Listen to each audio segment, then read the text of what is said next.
দর্শক, চতুর্দিকে প্রশ্ন উঠেছে লন্ডনে আসলে হচ্ছেটা কি। বাংলাদেশের প্রধান উপদেষ্টা যখন লন্ডনে সফরে আছেন, ঠিক সেই মুহূর্তে লন্ডনে নানা রকমের লঙ্কাকাণ্ড হতে দেখছি আমরা, নানা রকমের খবর আসছে। পজিটিভ খবর যেমন রয়েছে, নেগেটিভ খবরের সংখ্যাই বেশি। সেরকম মুহূর্তে প্রশ্নটা আসলে উঠেই চলেছে যে লন্ডনে হচ্ছেটা কি। লন্ডনে অনেক কিছু হচ্ছে। সরকারের প্রধান উপদেষ্টার বিরুদ্ধে মিছিল হচ্ছে, পক্ষে মিছিল হচ্ছে। তারেক রহমানের সঙ্গে সরকার প্রধানের সাক্ষাতের কথা চূড়ান্ত হয়েছে শোনা যাচ্ছে।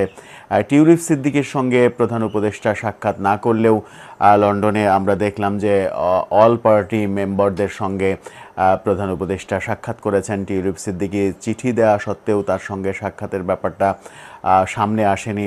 প্রধান উপদেষ্টার প্রেস সেক্রেটারি অস্বীকার করেছেন টিউলিপ সিদ্দিকীর চিঠি দেওয়া প্রসঙ্গটা।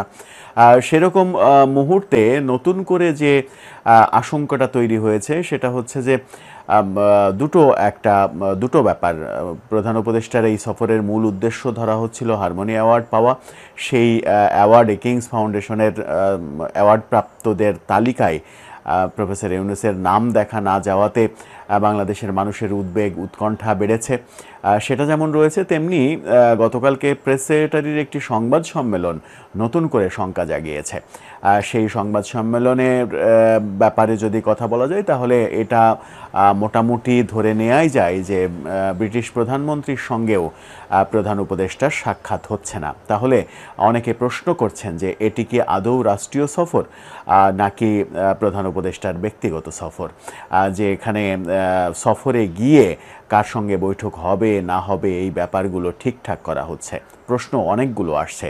আমরা গতকালকে দেখেছি প্রফেসর ইউনূস বিরোধী তুমুল মিছিল সমাবেশ, সেখানে প্রফেসর ইউনূসের কুশপুত্তলিকাও দেখা গেছে। আবার প্রফেসর ইউনূসের পক্ষে এনসিপির ব্যানারে আমরা বেশ কয়েকজনের মিছিল সমাবেশ হতে দেখেছি, ব্যানার প্রদর্শন করতে দেখেছি। প্রফেসর ইউনূস যে হোটেলে থাকছেন সেই হোটেলের সামনে তার বিরুদ্ধে বিক্ষোভ হতে দেখেছি। অনেক কিছু দেখেছি। অনেক কিছুর মধ্যে, অনেক আলোচনার মধ্যে যে আলোচনাগুলো পুরনো হয়ে গেছে, সেই আলোচনার মধ্যে নতুন আলোচনা যেটা, সেটা হচ্ছে যে ব্রিটিশ প্রধানমন্ত্রীর সঙ্গে প্রফেসর ইউনূসের সাক্ষাৎ বোধহয় হচ্ছে না। তেমনটাই আশঙ্কা তৈরি হয়েছে আমাদের প্রধান উপদেষ্টার প্রেস সেক্রেটারি শফিকুল আলমের এক মন্তব্যে। কি বলছেন তিনি? হঠাৎ করে এই রহস্যটা সামনে আসলো কেন? এরকম রহস্যের মধ্যে প্রধান উপদেষ্টা যুক্তরাজ্যে সফর কেন? একটা দেশে রাষ্ট্রীয় সফরের যখন সময় হয় তখন তার আগে থেকে, অনেক আগে থেকেই সেই সফরের প্রত্যেকটা কর্মসূচি চূড়ান্ত থাকে। মিনিটে মিনিটে সেই ব্যাপারগুলো একেবারে চূড়ান্ত করেই যাওয়া হয়, ছক এঁকে যাওয়া হয়। কিন্তু এবার জানা গেল ব্রিটিশ প্রধানমন্ত্রীর সঙ্গেই প্রফেসর ইউনূসের বৈঠক অনিশ্চিত। শফিকুল আলম কি বললেন?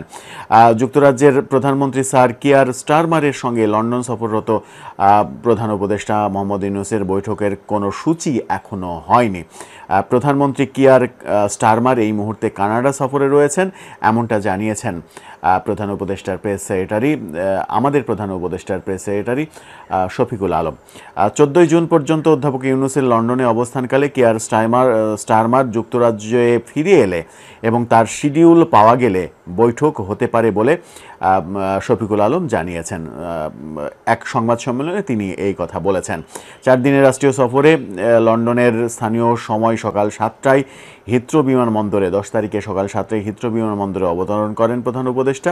বিমানবন্দর থেকে সরাসরি লন্ডনের ডরচেস্টার হোটেলে ওঠেন তিনি।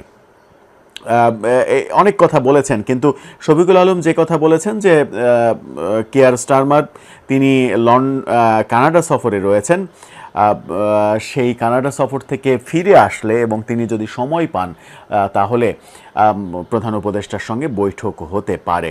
কিন্তু এদিকে বাংলা ট্রিবিউন অন্য তথ্য দিচ্ছে। বাংলা ট্রিবিউন বলছে, নিশ্চিত করছে যে ব্রিটিশ প্রধানমন্ত্রী এই মুহূর্তে তার দেশেই অবস্থান করছেন, তিনি কানাডা সফরে নেই। তাহলে শফিকুল আলম এই মিথ্যা ব্যাপারটা সামনে আনলেন কেন, সেটাও প্রশ্ন সাপেক্ষ। শফিকুল আলমের কথাটা ঠিক নাকি বাংলা ট্রিবিউনের নিউজটা ঠিক, এই প্রশ্ন সামনে এসে যাচ্ছে। বাংলা ট্রিবিউন বলছে, সেই ইয়েটা আপনারা দেখে নিতে পারেন। বাংলা ট্রিবিউন যেটা বলছে সেটা হচ্ছে ব্রিটিশ প্রধানমন্ত্রী ব্রিটেনেই আছেন, কানাডা যাননি। সেই খবরে তারা বলছে, প্রধান উপদেষ্টার প্রেস সচিব শফিকুল আলম বলেছেন, যুক্তরাজ্যের প্রধানমন্ত্রী স্যার কিয়ার স্টারমার বর্তমানে কানাডা সফরে আছেন, এজন্য প্রফেসর ইউনূসের সঙ্গে বৈঠকের কোনো সূচি এখনও ঠিক হয়নি। অথচ সূচি অনেক আগেই ঠিক হয়ে যাওয়ার থাকার কথা। দেশে থাকাকালীনই সূচি ঠিক হবে, সেই সূচি অনুযায়ী তিনি সফর করবেন, এমনই রাষ্ট্রীয় সফরের নিয়ম। কিন্তু উল্টো কথাটা শফিকুল আলম বললেন যে ব্রিটিশ প্রধানমন্ত্রী দেশের বাইরে থাকায় তার সঙ্গে সাক্ষাতের সূচিটা নাকি এখনও হয়নি। প্রধান উপদেষ্টা লন্ডন অবস্থানকালে কিয়ার স্টারমার যুক্তরাজ্যে ফিরে এলে তার ব্যাপারে শিডিউল নেওয়া হবে, এমন মন্তব্যের পরিপ্রেক্ষিতে লন্ডনের ল ম্যাট্রিক সলিটার্সের পার্টনার ব্যারিস্টার সালাউদ্দিন সুমন বলেছেন, ব্রিটিশ প্রধানমন্ত্রী কানাডায় গেছেন, যে তথ্য শফিকুল আলম দিয়েছেন তা সঠিক নয়, তিনি ব্রিটেনেই আছেন। তিনি আরও বলেছেন, প্রধান উপদেষ্টা প্রেস সচিবের ব্রিটিশ প্রধানমন্ত্রীকে নিয়ে কোনো কথা বলার আগে আরও বেশি দায়িত্বশীলতা দেখানো উচিত ছিল। বিশেষ করে লন্ডনস্থ বাংলাদেশ হাইকমিশনের উল্লেখযোগ্য কর্মীসহ বাংলাদেশ সরকারের একটি শক্তিশালী উইং সক্রিয়ভাবে কাজ করছে। এই ব্যাপারে শফিকুল আলমের সঙ্গে পরবর্তীতে বাংলা ট্রিবিউন যোগাযোগ করার চেষ্টা করেছে, কিন্তু শফিকুল আলম সাড়া দেননি।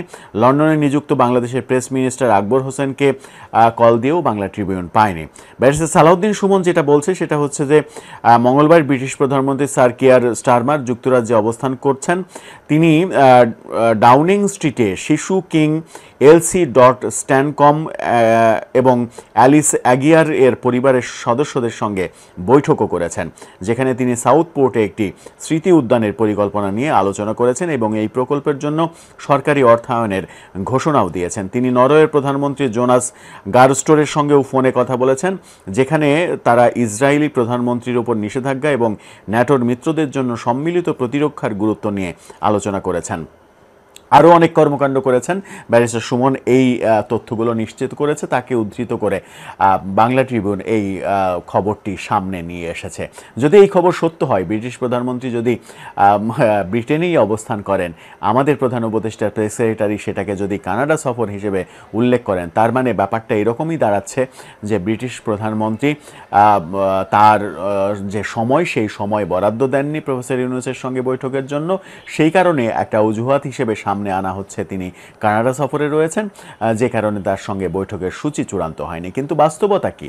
বাস্তবতা হচ্ছে, কোনো দেশের সরকার প্রধান আর একটা দেশে যখন সফর করেন, তখন সেই সফরে 4 দিনের হোক, 7 দিনের হোক, 2 দিনের হোক, যে সফরই হোক না কেন, সেই সফরের প্রত্যেকটা কর্মসূচি ফিক্সড থাকে। কার কার সঙ্গে কয়টার সময়, কখন, কোথায় মিটিং হবে, সেই ব্যাপারগুলো একেবারে ফিক্সড থাকে। ফিক্সড করার পরে তারপরে সফর সূচি শুরু হয়, অর্থাৎ সফর শুরু হয়। কিন্তু আমরা ভিন্ন চিত্র দেখলাম এই ক্ষেত্রে। আদতে হচ্ছেটা কি? আদতে কি বাংলাদেশের জনগণকে এক ধরনের অন্ধকারে রাখার চেষ্টা হচ্ছে, নাকি আমাদের প্রধান উপদেষ্টাকে ব্রিটিশ প্রধানমন্ত্রী সময় না দিয়ে এক ধরনের কি বলবো, অসহযোগিতার নজির স্থাপন করলেন এবং একটা বার্তা দিলেন যে এই সরকারের সঙ্গে ব্রিটিশ প্রধানমন্ত্রী নেই? সেরকমটা হলে এই সফর পুরোটাই ব্যর্থ হয়ে যাবে, সেটা ধরে নেওয়াই যায়। যদিও এই সফরে তারেক রহমানের সঙ্গে বৈঠককে অনেকে সামনে নিয়ে আসছেন যে খুবই ফলপ্রসূ বৈঠক হবে বাংলাদেশের রাজনীতির জন্য। সেটা কি হবে সেটা 13 তারিখের পরে বোঝা যাবে যে কোন দিকে যাচ্ছে পরিস্থিতি। কিন্তু ব্রিটিশ প্রধানমন্ত্রীকে নিয়ে এই ধরনের লুকোচুরি ব্যাপারটা, এই ব্যাপারটা আন্তর্জাতিকভাবেও যখন আলোচিত হবে, তখন বাংলাদেশ সরকারের জন্য ভাবমূর্তির ব্যাপার হয়ে দাঁড়াবে মনে হয়। আমার মনে হয় যে ব্যারিস্টার সুমন ঠিকই বলেছেন যে ব্রিটিশ প্রধানমন্ত্রীর ব্যাপারে কোনো কথা বলার ব্যাপারে অনেক কিছু জেনে বুঝে নিশ্চিত হয়ে কথা বলা উচিত।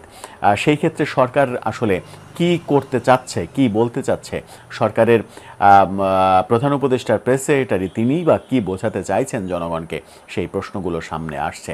দর্শক, আপনার কি মনে হয়, কি হচ্ছে আদতে লন্ডনে? আপনার মতামত জানিয়ে লিখতে পারেন আমাদের কমেন্ট বক্সে।